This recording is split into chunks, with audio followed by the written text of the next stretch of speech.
to admit that it's taken me a long time to figure out the best way to study for me. And I think this is the case for a lot of us. We spend most of our academic career steadily optimizing our study routine to what eventually works for us best. I just wish that I'd known about these things. Habits is one of the ways that we can be more productive in our lives. The trouble is that it's really hard to form habits and actually stick to them. Knowing how to do this is key, but even more so is knowing which habits you want to try and form in the first place. In the past, I've stuck to studying habits for lots of reasons, and a lot of them weren't because they were the best habits to stick to. We've all done this, sometimes we follow how our friends are studying even if it's not ideal for us, or we might even do things like revising topics that we already know because it makes us feel good. There's all kinds of habits that we do for the wrong reasons. It can take a lot of time to figure out which habits you want to stick to when it comes to studying, so to save you some of that time, here are my top 7 habits that really changed my studying life. You might not know this, but medical schools are notorious for examining students in completely different ways. One university might want you to learn the anatomy of the whole body in your first year, but in less detail than another university which might want you to learn every aspect of the upper body in your first year. Some universities like to test students in completely different ways than others. We've got multiple choice questions, short answers, full-on essays, and everything in between. Some are more clinically applied and some are more theory-based. The list goes on. All of this is important to remember because ideally you want to tailor your own studying strategy to the specific exam questions and content that are being taught at your university on the course that you're on. This of course helps us score as best as we can. Now, one way to do this is to be guided by past paper questions. Instead of learning all of the material from the lectures, the tutorials, etc., and then using past paper questions in the last couple of weeks to figure out what your exam is going to look like, it's a good habit to get into to check what your past paper questions look like early on in your studying. Looking at them will not only show you what the questions are going to be like, but more importantly, it shows you the patterns of the types of content and questions that are going to be asked. This means that you can start to tailor your revision by spending more time on those high-yield topics that your professors and your university love to ask you on. If you can get to the point where you have a clear understanding of the things your school want you to know and how they're going to test you from past paper exams, then you're setting yourself up for success. It's always a good habit to get into early on, whatever the course is that you're doing. Studies done by employers show that their employees are 50% more satisfied when they're working with others, and the quality of the work produced increases as well. I really believe this is similar when it comes to studying for exams. It's really beneficial to work with other people. It's so tempting not to make the effort and to decide that you're going to follow your own timetable and that you don't want to be potentially distracted by others, but honestly there's so much benefit from working with other students. You're in a supportive environment and this usually leads to feeling more empowered to do your own best work, and being with friends means that you're fully engaged in the task that's in front of you because you're all working on the same thing at the same time. On top of that, the feeling of working towards a common goal with a group is a really good one, and it helps to push you and keep you going sometimes even when you might be finding studying very hard.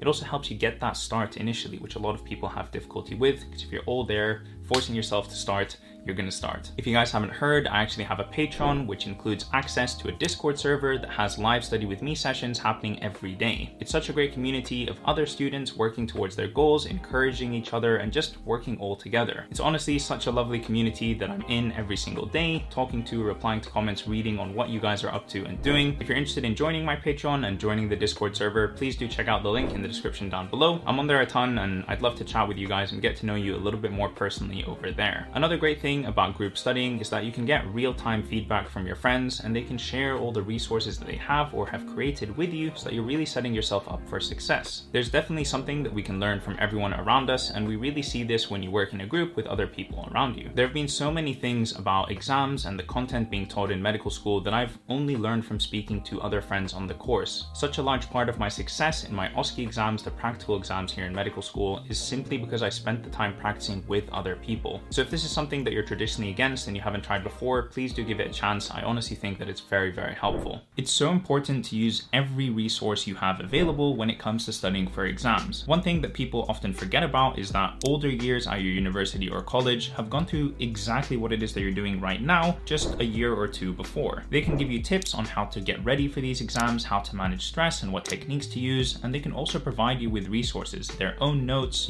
good studying resources, past paper questions, whatever. You can also use use the mistakes that they've made as lessons going forward, and they'll probably have really good insights on what is going on at your school, and they're likely to understand what they test on, what's the high yield material, etc. If you ask me now as a final year medical student versus in my first year, what kind of things should I focus on and how much effort should I put into studying for exams, I have a really good idea now, which I didn't necessarily have back in first or second year. And a lot of universities also have societies where older years share their resources, their notes, their past paper exam questions, and they offer tutorials, peer-to-peer teaching and learning, etc. It's really useful to get involved in those things as well. It helps you feel like you're not going into your exams completely clueless if you know how other students have found those exams and studied for them the years before. It means that you're going in as prepared as you can. One of the things that I think people worry about with using a method like this is approaching the older years and asking them for resources or about their experiences. Honestly, 9 times out of 10, anyone who you talk to or message is going to be more than willing to help. They really want to help pass on their knowledge and their information to the younger years that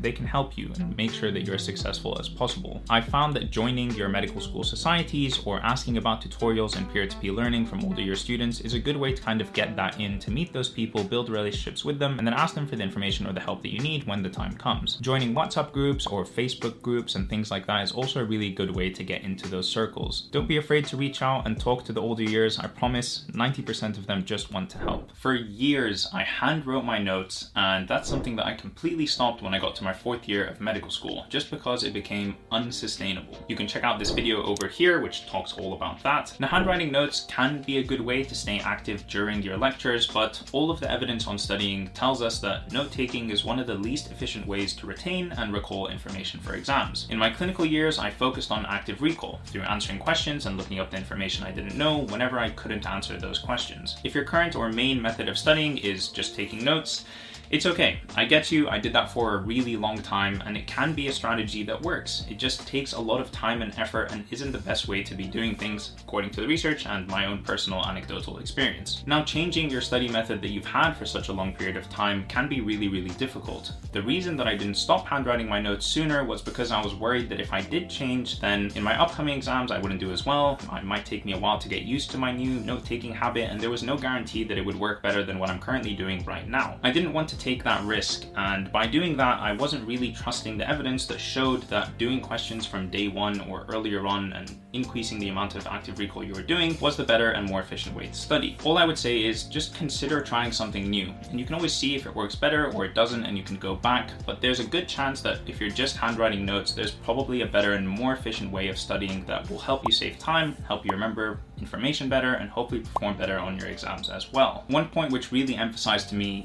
the whole handwritten notes thing isn't the best way to study, was thinking about how often I revisit my handwritten notes to take a look at them. And the answer to that was absolutely never. And the reason for that was because they're just so difficult to find the specific information that you want at a glance when you need it quickly. Whereas with digital note-taking, electronic notes, you can just Control F any word you want in your huge expanse of notes and documents that you have. And so that made it a lot easier and more common and frequent for me to go back to old notes that I'd written, making them actually useful instead of just a one-time thing that I wrote to study for an exam and then forgot about. It's worth exploring other options before you just stick to the route of going down endlessly writing handwritten notes. I mentioned in the previous point that I was handwriting my notes for the longest time because I was worried to change my study method, even though I knew it probably wasn't working as efficiently as it should be. I think it would have been a good idea to review my studying methods much sooner and more often than I did. I think that it's so worth taking the time out to really think about whether your current study methods are actually working for you in the best way, or if you're just continuing on with them because they've worked in the past and you're worried about changing them going forward. For the longest time, I was just on autopilot, attending lecture, writing handwritten notes, listening to the lecture, writing handwritten notes, and that was it. And I didn't really think about whether this was a good strategy or not. I knew a lot of other people were being directed by past paper questions, were using Anki flashcards or whatever, but I thought, this is the method that I have, it works for me, why change it? And it took me up to my 4th year of medical school to realize that there was a much better way of studying than what I had been used to all of this time. And so I wish I had kind of taken a second to just think about it a little bit earlier, review my own techniques, and make a change. I've tried using so many electronic or digital tasks and to-do list apps, but I just never engaged with them the same way that I do when I just use a simple pen and paper or post-it note. I find it so useful having these lists right here on my desk that I can look at every day when I'm sitting, typing, and doing things on my desk. They're right here in front of me and I can't miss them. Spending the 5 minutes that it takes to think of my list and reflect on what it is that I need to do for the day is very, very helpful. On top of that, there's something really satisfying about just taking your pen and crossing off something on your to-do list or ticking it off and seeing and knowing that it's done. I see this list on my desk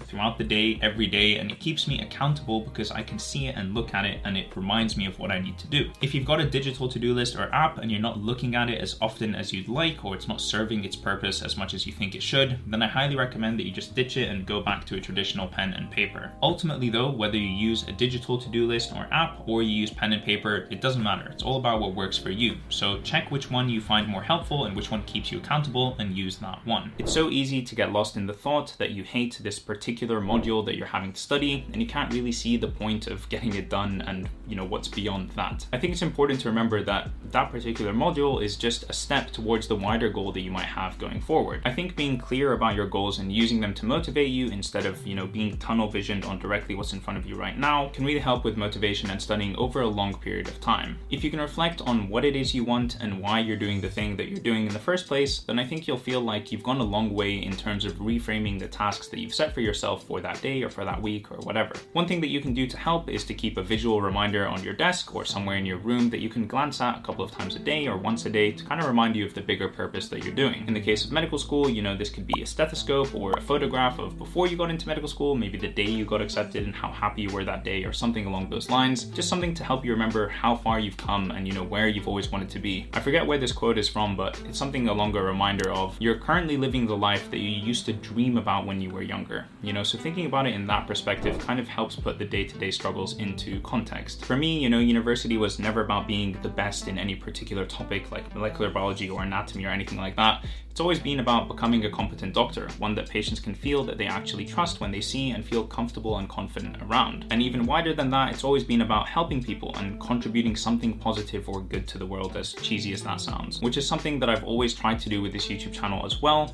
Contribute value to people's lives in some way, shape, or form, which I've hopefully been able to accomplish. And back to the theme that we were talking about before, having this silver plaque here on my wall that I can see pretty much every day when I'm at my desk helps remind me of sort of the impact that I've had, the work that I've done, and helps keep me motivated and going with creating videos just like this. So yeah, think about, why you're doing the thing that you're doing in the first place, what got you started, where you were and how far you've come, and it just helps motivate you and keep things in perspective. Those are just some of the habits that I wish I had learned sooner and ones that I've kind of accumulated over what has now been 9 years of university. I'm hoping that sharing them will mean that you guys don't have to spend so many years as I did without them, and that you can start incorporating them into your own life and into your own studying as soon as possible. If you guys have any studying habits that have personally changed your life or made a big or significant impact on you, then please do share them in the comments down below. And that is it from me. I'll catch you in the next one. Peace.